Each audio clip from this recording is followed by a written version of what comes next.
कुर्बान जाऊं मौलाना हुसैन अहमद मदनी रहमतुल्लाह अलैह फतवा दिया अंग्रेज की फौज में भर्ती होना हराम है।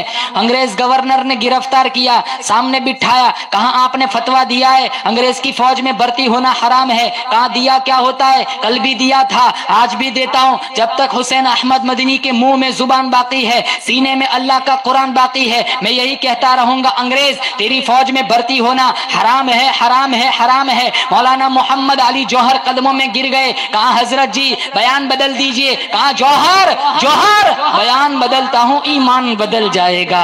अंग्रेज गवर्नर कहता है जानते हो इसकी सजा क्या है? कहा तुम बताओ। कहा मेरे कलम में बड़ी ताकत है, इसकी सजा तख्तेदार है, फांसी है। पसीना नहीं आया, धड़ंग से जमीन पर नहीं गिरे। हजरत मदनी ने सफेद बैग खोला, सफेद रंग की चादर निकाली, हवा में लहराई, कहा अल्हम्दुलिल्लाह मैं अपना कफन देवबंद से साथ लेके आया हूँ। कहा कफन यहाँ भी मिल जाता, वहां से लाने की क्या जरूरत। कहा जिस कौम की सारी जिंदगी मुखालफत की हो उसकी चादर ओढ़कर मुझे कब्र में जाते शर्म आती है। मौलाना अहमद अली साहब लाहौरी रहमतुल्लाह अलैह बर्फ के दो ब्लॉकों के बीच में दबाया गया, बीचा गया, सख्त सर्दी का मौसम है, आप बेहोश हो गए। अंग्रेज गवर्नर एक तरफ खड़ा मुस्कुरा रहा है, फिर बाद में अंग्रेज गवर्नर कहने लगा बर्फ की पाट हटाओ, बर्फ की सील हटाओ, इसको उठाओ, एक तरफ रखो। एक तरफ रखा गया, थोड़ी देर के बाद आंखें खोली मौलाना लाहौरी से। अंग्रेज गवर्नर पूछता है बता लाहौरी अब तेरा क्या अकीदा है? कहा जिस्म ठंडा हो चुका है, ईमान पहले से भी ज्यादा गर्म हो चुका है। शामली के मैदान में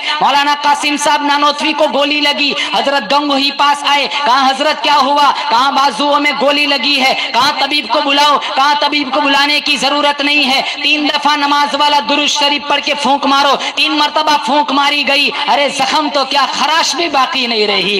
ये उलमाए देवबंद है, उलमाए देवबंद ये सहाबा, ये नबी के दिफा का नाम है। देवबंदियत ये सहाबा के पैरोकारों का नाम है। देवबंदियत ये मौलाना अनवर शाह कश्मीरी रहमतुल्लाह अलैह के उलूम का नाम है। देवबंदियत मौलाना कासिम साहब नानोतवी रहमतुल्लाह अलैह के इल्म का नाम है। देवबंदियत मौलाना रशीद अहमद गंगोही रहमतुल्लाह अलैह के तकवे का नाम है। देवबंदियत मौलाना अताउल्लाह शाह बुखारी रहमतुल्लाह अलैह की खिताबत का नाम है। देवबंदियत मौलाना अहमद अली साहब लाहौरी रहमतुल्लाह अलैह की विलायत का नाम है। देवबंदियत सईद इब्न अहमद जुबैर की जुरअत का नाम है। देवबंदियत मौलाना हुसैन अहमद मदनी रहमतुल्लाह अलैह की इस्तिकामत का नाम है। देवबंदियत मौलाना अबू हनीफा रहमतुल्लाह अलैह की फकाहत का नाम है। देवबंदियत अहमद इब्न हंबल की इस्तिकामत का नाम है। देवबंदियत मौलाना सईद अहमद पालनपुरी